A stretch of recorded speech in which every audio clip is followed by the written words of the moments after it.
Bonjour, bonjour. Laissez-moi tout de suite, si vous me le permettez, commencer par les questions existentielles. What if art ruled the world? L'art peut-il sauver l'économie? Bonne question, hein? Mais laissez-moi aujourd'hui vous dire yes, it can. Et oui, l'art peut être un vecteur de développement économique majeur. Oui, des entrepreneurs culturels, ça existe. Oui, l'art et la culture contribuent à générer de la valeur économique pour nos sociétés. Mais c'est sûr que si vous demandez à un banquier, il risque de vous dire mais voyons donc, vous savez très bien qu'il n'y a pas beaucoup d'argent dans l'art, monsieur. C'est sûr qu'on a tous déjà entendu des gens nous dire ah, j'aimerais tellement ça travailler dans l'art, mais tu sais, je ne ferai jamais d'argent, Philippe. Je, je préférerais plutôt me trouver un vrai travail. Eh bien, aujourd'hui, pour tous ces gens qui ont besoin d'être convaincus qu'il y a bel et bien de l'argent en or, voici quelques statistiques de notre très cher gouvernement du Canada. En 2014, Statistique Canada a recensé des impacts économiques directs de 54 milliards 600 millions de dollars pour le Canada. Ça, c'est plus que le secteur de l'hébergement et de la restauration, et c'est plus que le secteur de la chasse, de la pêche, de la foresterie. Ça a généré au Canada 700 000 emplois à la culture en 2014, et ça, c'est 6 fois plus d'emplois que dans le secteur du sport. Du cash en culture, il y en a. Est-ce que je suis en train de vous dire que tous les artistes roulent dans les 20 à longueur de journée? Non, non, non, non. C'est vrai que gérer de l'argent, c'est pas généralement la passion numéro 1 des artistes. Genre, je pense pas que Michelangelo pendant qu'il peignait la chapelle Sixtine, pensait à sa facturation, tu sais. Mais n'empêche que Michelangelo avait quand même le pape comme client. Fait qu'il devait avoir un certain sens du business, tu sais. Mais quand t'as pas le Vatican comme client, puis quand t'as pas un doctorat honorifique pour remplir une demande de subvention, comment tu fais pour commencer en tant qu'artiste? C'est un peu la question que je me suis posée pendant que j'étudiais à l'UQAM, ici à Montréal. Puis à l'époque, j'avais pas mal d'amis artistes qui créaient des choses magnifiques, mais qui restaient enfermés dans leur studio. C'est comme s'il y avait de la difficulté à voir comment rejoindre un public ou même comment, en fait, tout simplement se trouver des acheteurs. Et puis moi, j'avais clairement pas le budget, d'ailleurs, je l'ai toujours pas, d'acheter toutes leurs œuvres et non plus de produire toutes leurs idées de spectacle. Donc, il fallait bien trouver une autre solution. Donc, avec des amis, on a démarré un projet qu'on a appelé Chromatique, qui est un 360 degrés sur la créativité et qui montre vraiment l'effervescence culturelle qu'on a ici à Montréal. On a loué un endroit désaffecté, on a installé des œuvres, de la lumière, on a invité 400 personnes qui sont venues, il y avait de la bonne musique, tu sais, une vraie bonne soirée et on a vendu 0 œuvre d'art. Bon, eh bien, on a quand même eu vraiment du fun et on a quand même pu amener beaucoup d'attention sur les œuvres jusque-là restées secrètes de nos amis artistes. Donc, on a continué, on a continué, on a continué, on a continué. Puis à un certain moment donné, il y a des représentants de compagnies qui sont venus à nos événements et tout de suite, bien entendu, ils sont tombés sous le charme des artistes et puis ils m'ont dit « Oh, Philip, this artwork and this event are wonderful. May I have it all of it for my $2 billion cocktail party? » Bon, c'était peut-être 200 pièces, là, je me souviens pas exactement. Mais j'étais très, très, très content parce qu'on venait de trouver une façon de rémunérer le travail de nos amis artistes. On venait de comprendre que relier les artistes, les entreprises et le public, c'était un triangle qui était gagnant pour tout le monde. Les artistes gagnaient en visibilité avec des cachets d'artistes. Les entreprises avaient du contenu vraiment unique pour leurs événements ou encore leur campagne marketing. Et le public avait tout simplement accès à plus de culture.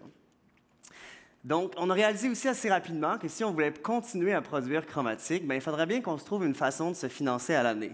Donc, on s'est dit qu'on pourrait offrir nos services aux entreprises qui avaient besoin de direction artistique ou de production d'événements ou encore de contenu pour leur campagne marketing ou même de collection d'œuvres d'art.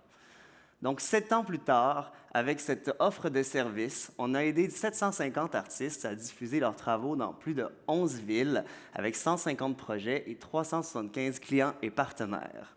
On a réalisé que les entreprises avaient besoin de beaucoup d'art. On a aussi réalisé que du jour au lendemain, on était devenus des vrais entrepreneurs culturels. On avait une vraie petite business avec des bureaux, des employés, des plantes, des clients, tout le kit. Mais bon, mettons que ça, c'est un peu la version express, parce qu'en réalité, on parle de 7 ans de travail, dont 3 bénévoles, de beaucoup d'embûches et de quand même une centaine de bénévoles passionnés par la culture puis par les arts qui m'ont appuyé dans ce processus-là. C'est vrai que même si Montréal est reconnue comme étant une ville culturelle de haut niveau partout dans le monde, au début, on ne savait pas toujours où se tourner pour obtenir le soutien qu'on avait besoin ou même trouver des clients. On allait aux organisations de développement économique de notre ville, puis ils nous disaient « Ah, écoute Philippe, ton projet est fantastique, franchement, mais notre programme ne prend pas les entreprises culturelles en compte. Allez plutôt voir les conseils des arts. » Comme si la culture n'était pas un développement économique comme les autres, tu sais. Ils nous disaient souvent d'aller voir les conseils des arts, puis encore à ce moment-là, on avait un petit peu de difficulté à entrer dans les programmes de subvention publique. C'est comme si on ne fitait dans aucune case.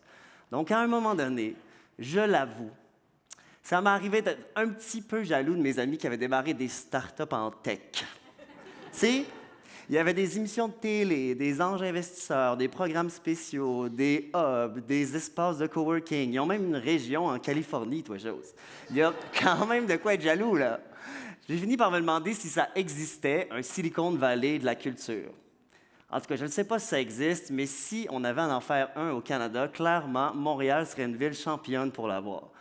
Montréal, c'est la ville qui a la plus grande concentration d'artistes au Canada. Il existe à Montréal une espèce de vibe vraiment spéciale, des gens vraiment uniques, autant au niveau des artistes que des travailleurs culturels, des entrepreneurs culturels, des mécènes, des institutions. Tous ces gens-là ont des idées fantastiques et souvent des méthodes de travail qui sont absolument innovantes, mais le problème, c'est qu'on ne les connaît pas nécessairement. Donc, avec la gang de Chromatique, on a démarré en mai dernier un nouveau projet, Chromatique Pro, qui voulait vraiment être un catalyseur pour accélérer la croissance culturelle à Montréal. Donc, ce qu'on a fait, c'est qu'on a invité des artistes, des entreprises, des entrepreneurs à venir nous partager leur histoire, à venir nous partager leur modèle d'affaires. Pendant 3 jours, on a eu 500 personnes qui sont venues découvrir à travers des conférences, des workshops, des ateliers, des séances de coaching, du réseautage, le rôle de l'art dans les affaires et l'entrepreneuriat. Le public a pu découvrir l'amplitude, finalement, des liens qu'on pouvait créer entre art-affaires avec l'exemple d'AutoCAD, une entreprise de logiciels 3D qui est basée à Montréal puis qui a ouvert récemment un studio incroyable de résidence d'artistes à Los Angeles. Ce qu'ils font, c'est qu'ils jumellent des artistes avec les gens qui sont responsables de la recherche et développement pour que les ingénieurs puissent s'inspirer du processus créatif des artistes. Assez rapidement, avec les projets flyés des artistes, on a découvert des nouvelles limites au logiciel et qui n'avaient pas été soulevées avant par AutoCAD, qui ont ensuite développé des solutions qui ont été vraiment utiles au reste de l'industrie. Donc, on le voit bien, l'émaillage art-affaires, ça peut être vraiment gagnant, mais pas seulement pour les entreprises internationales.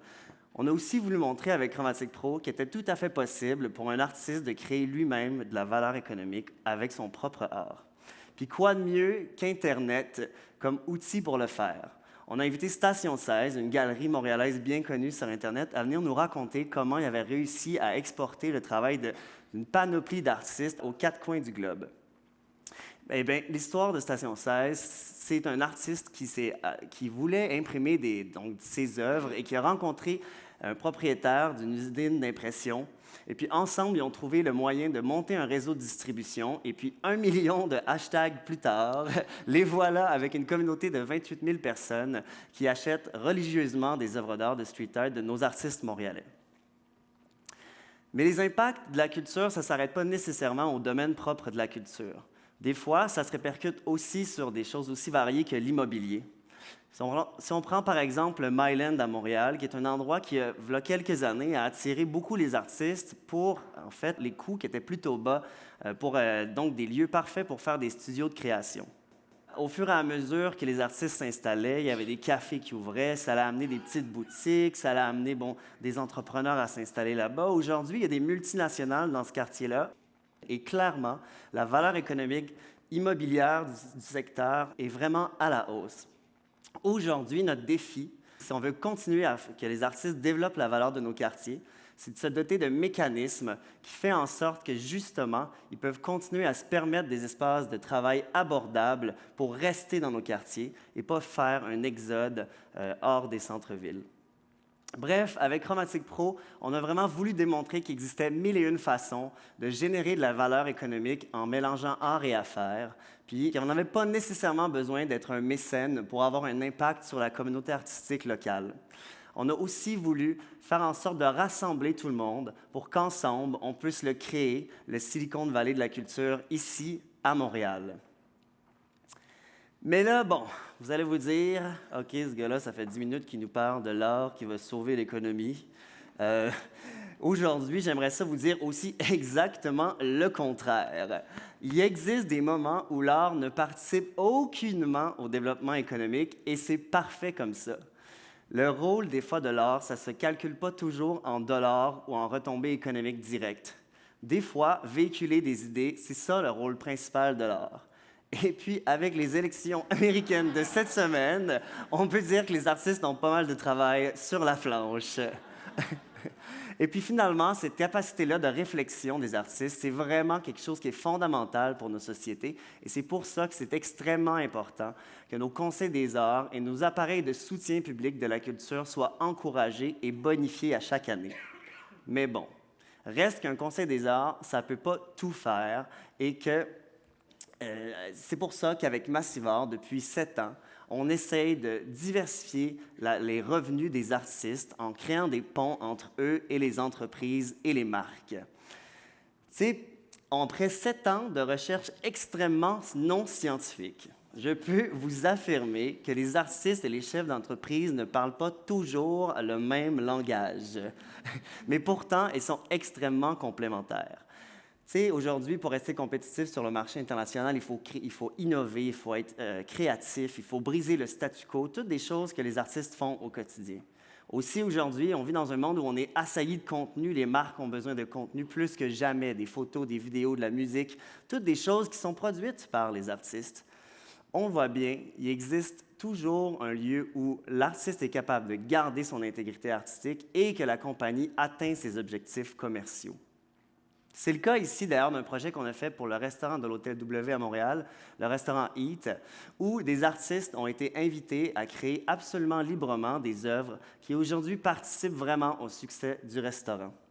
C'est aussi le cas ici du quartier d'innovation avec qui on a travaillé récemment à implanter une signalétique urbaine qui a jumelé des commerçants du quartier avec des artistes qui, ensemble, ont développé des sculptures qui ont travailler au sentiment d'appartenance des commerçants au quartier tout en développant une signalétique forte pour ancrer ce quartier-là dans le paysage montréalais.